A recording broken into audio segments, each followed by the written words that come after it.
Iya, silahkan. Bisa duduk di situ, Mbak? Oh iya, misi ya. Iya, silahkan. Ya. Oke. Selamat pagi. Pagi. Dengan Mbak siapa ini? Saya Jenia. Oh, Mbak Jenia. Perkenalkan, saya Mbak JJ. Apakah Mbak sebelumnya udah pernah mengikuti konseling? Kalau konseling baru pertama kali, Mbak. Oh, baru pertama kali. Udah tahu konseling itu apa? Sedikit sih, Mbak, secara umumnya kayak memberikan bantuan gitu. Betul. Jadi proses konseling itu adalah proses pemberi bantuan oleh konselor kepada konseli. Nah, di sini saya sebagai konselornya dan Mbak sebagai konselingnya di dalam konseling ini. Nah, Mbak punya waktu berapa untuk proses konseling ini? Sekitar 15 menit. 15 menit, boleh. Jadi nanti selesai jam 10:17 ya, Mbak ya? Iya. Oke, baik. Proses konseling ini ada asas kerahasiaan, Mbak. Jadi di mana Mbak cerita kepada saya tidak akan memberikan kepada orang-orang informasi Mbak. Jadi ini hanya saya dan mungkin kalau jika dibutuhkan supervisi. Nah, kita mulai ya, Mbak ya. Iya. Mbak, gimana perasaan hari ini? Kalau untuk hari ini saya perasaannya biasa saja sih, Mbak. Bisa dihitung dengan scaling dari 1 sampai 10, kebahagiaannya di angka berapa? Di angka 7. Di 7. Oke, kenapa di angka 7, Mbak? Karena belum ada hal yang menarik sih, Mbak, kayak yaudah web itu aja. Yang menarik seperti apa yang Mbak maksudnya? Menarik kayak ada suatu kejadian yang ini nyenengin apa gimana gitu sih, Mbak. Tapi lebih ke arah yang positif sih. Maksudnya yang bisa dikenang gitu ya? Iya, bisa dikenang. Itu sisa 3-nya itu yang biasa aja gitu ya? Iya, biasa aja sih. Kalau 7 ini yang bikin Mbak senang itu apa? Mungkin makan dengan teman, Mbak. Karena saya sudah belum makan lagi, Mbak. Gitu. Oke. Jadi sekali Mbak tuh hari ini 7 karena kurang berkesan lah ya, yang menggemaskan, yang bikin teringat gitu ya. Iya. Gitu. Nah, terus kalau untuk Mbak ini apakah ada masalah sehingga Mbak datang ke sini? Untuk masalah ada sih, Mbak. Saya kurang pede, percaya diri kalau lewat di depan kerumunan orang banyak, Mbak. Terutama laki-laki. Jadi Mbak tuh nggak pede kalau lagi jalan di kerumunan orang-orang. Iya. Tuh, apa yang membuat Mbak nggak pede?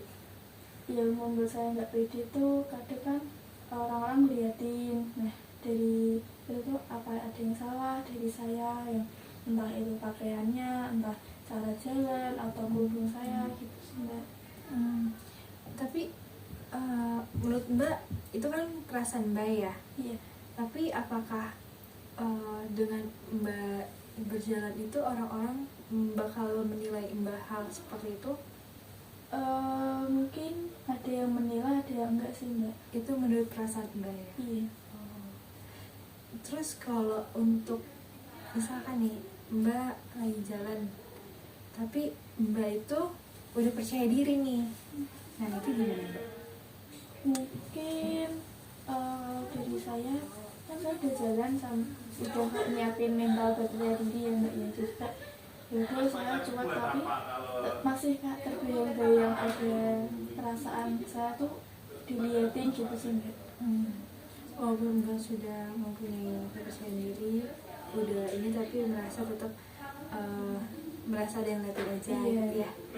Tapi Mbak lebih kecuek kalau Mbak udah percaya diri itu. Lebih kecuek kalau sendiri, kalau ada temannya itu Kak, aku gimana penampilannya, apa aku ada yang salah atau gimana gitu. Jadi Mbak cross check ulang ya. Iya. Kayak teman, gimana nih penampilanku Iya, gitu ya. gitu. Jadi kalau Mbak udah percaya diri, Mbak itu udah cuek dan juga udah resek lah kalau sama teman gitu ya Mbak. Iya Mbak. Terus kalau misalkan nih Mbak, apakah Mbak udah ada solusinya buat menentukan nggak percaya diri Mbak ini? Solusinya sih belum ada Mbak.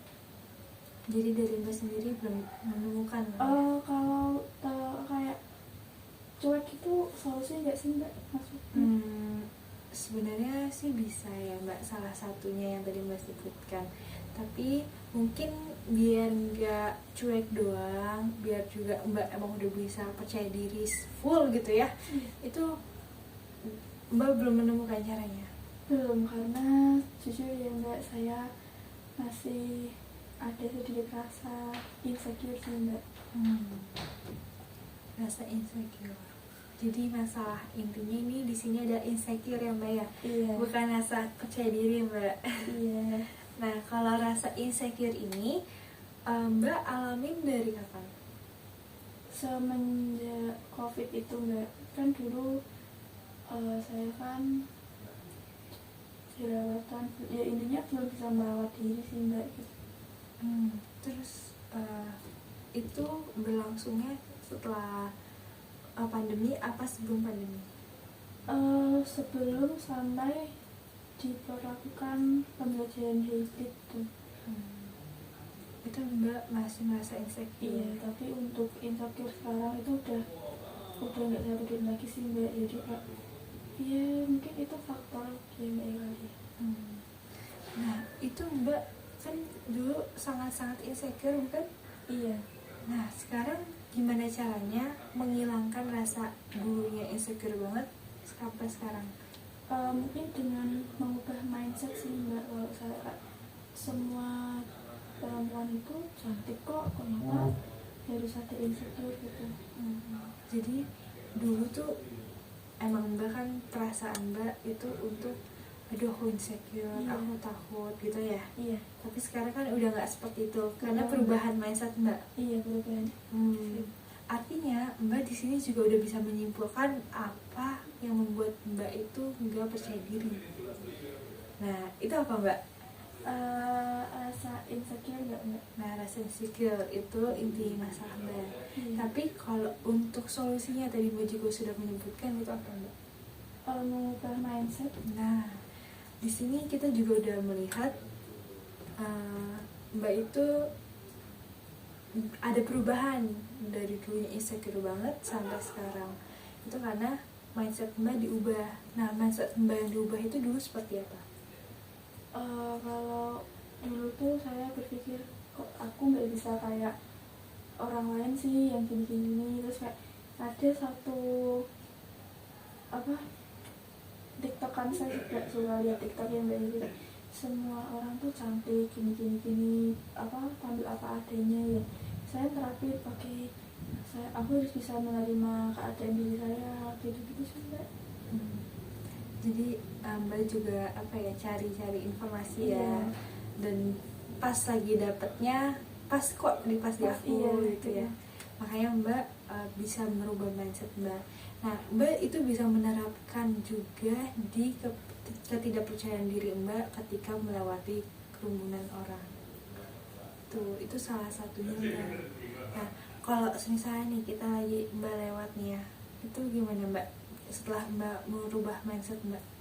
Kalau tergantung kerumunan sih Mbak. Nggak kerumunannya banyak ceweknya nggak apa-apa sih Kak, ya udahlah, semua cewek kan juga cantik gini nah. Tapi yang cowok itu sih Mbak, kayak kalau cowok kan ngomong kan juga agak pedes kadang Mbak ya. Nah itu sih kadang ini nanti kalau aku digibahin gimana sama cowok gitu sih, karena kan cowok juga kadang lihat tuh Kak ini sih. Jadi di sini Mbak itu jika nih cowok-cowok itu ternyata tidak mengomongin Mbak, nah itu bagaimana? Kalau cowok tidak membicarakan saya waktu saya di jalan sih Mbak, mungkin gimana ya Mbak, saya masih bingung juga. Mungkin ada pencerahan nggak Mbak, kayak pertanyaan romantis gitu Mbak? Menurut saya, kalau menurut saya nih Mbak, ketika kita berjalan pasti ada orang yang melihat dan juga punya pemikiran tentang kita pastinya.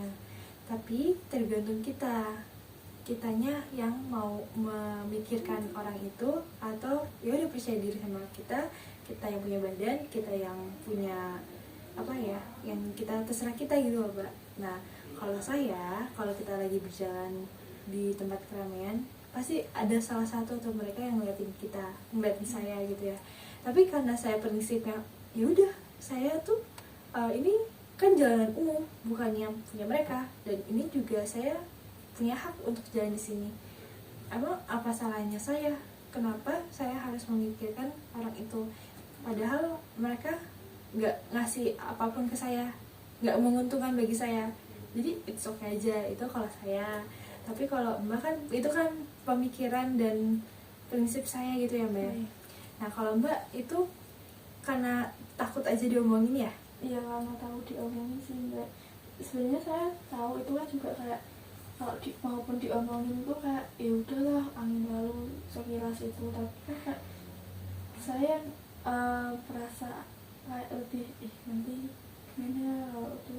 Tapi juga dari situ kayak ya udahlah, nggak apa-apa, orang juga masih tuh ada yang ngomongin kita kok, kita sih nggak ada mikirnya.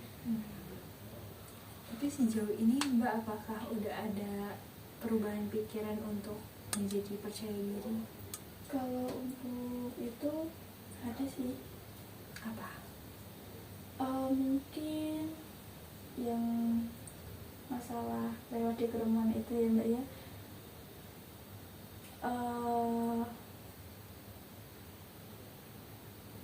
Ya selain cuek itu, jadi kayak yaudah selama aku nggak ganggu yang di kerumunan, ya udah, kalau mau bicara terserah sih gitu sih Mbak. Lebih ke arah bodo amat, tapi juga gimana ya, masih ada rasa yang mengganjal sih Mbak. Ya nggak apa-apa, perlu belajar kan. Tapi Mbak di sini juga udah tahu gimana caranya untuk lebih pede gitu ya. Kalau misalkan kita mikirin perasaan orang lain atau pikiran orang lain, itu nggak bakal selesai Mbak, karena pasti berbeda-beda antara pikiran saya, pikiran Mbak, seperti itu. Nah tadi Mbak juga udah menyebutkan kalau itu bisa untuk cuek, lebih ke yaudah biarin aja gitu ya. Itu Mbak lakukan per tahap, satu-satu, jangan langsung semuanya Mbak juga nanti shock gitu ya. Jadi Mbak pelan-pelan, karena Mbak di sini juga udah ada mindset yang baru dan juga udah lebih percaya diri, dan Mbak ini dulu udah bisa berubah dari yang insecure sampai sekarang yang cantik dan udah bisa percaya diri ya kan, daripada dulu itu udah ada perubahan. Mbak juga bisa berubah untuk lebih percaya diri ketika lewat di jalan kerumunan itu. Saya yakin Mbak bisa. Iya Mbak, jadi saya butuh dukungannya ya Mbak untuk bisa mengubah gitu, karena ada kepercayaan diri yang saya bisa. Mbak itu cantik loh Mbak, cantik ya Mbak ya. Jadi nanti kalau misalkan Mbak merasa tidak percaya diri ketika berjalan, Mbak tenangin pikiran Mbak berpikir, ingat kembali apa yang hari ini kita udah bahas, kalau kita lebih cuek aja, karena pikiran orang itu tidak akan bisa kita miliki. Jadi kita jalan hak kita gitu. Gitu. Jadi gimana perasaan Mbak setelah mengikuti konseling ini? Perasaan hilang perihal masalah ini gimana? 1 sampai 10? 8 Mbak. 8 Mbak Ya, udah merasa lega sih Mbak, kayak sebenarnya yang saya pikirkan itu ternyata emang harus dilakukan, kayak yang Mbak bilang tadi sih, kayak oh ya udah berarti bisa saya lakukan sedikit demi sedikit per tahap aja ya Mbak. Iya, per tahap. Semisalnya Mbak nanti setelah ada perubahan atau belum ada perubahan bisa kita konseling lagi. Jika hal itu perlu terapi, nanti kita terapi ya Mbak. Oke. Tapi kalau bisa ya Mbak coba dulu yang tadi ya, bertahap itu ya. Oh ya. Itu mudah-mudahan konseling ini, fokus ini bisa bikin Mbak lebih menemukan titik terang dan juga udah selesai gitu ya. Mudah-mudahan dari sini bisa plong dan biasa. Mungkin kalau waktu saya merasa tiba-tiba kurang pede, apakah boleh saya melakukan kontak pribadi dengan boleh banget. Nanti Mbak saya kasih nomor HP-nya, bisa Mbak WA ke saya kalau Mbak merasa hal-hal itu. Oke, baik. Iya Mbak. Terima kasih ya Mbak sudah mendengarkan keluhan dari masalah yang saya hadapi ini dan ada pencerahan bagi saya Mbak. Terima kasih juga Mbak Jenny sudah datang ke sini dengan niat untuk menemukan masalah dan menemukan inti solusinya. Terima kasih banyak udah mempercayai saya sebagai konselor di dalam konseling ini. Ini rahasia tidak akan keluar Mbak. Jadi ini cukup kami dan Tuhan yang tahu. Gitu ya. Ya baik, terima kasih. Apakah ada lagi? Sudah cukup. Sudah cukup. Boleh kita selesai? Boleh Mbak. Terima kasih banyak ya Mbak. Ya. Bye. Ya.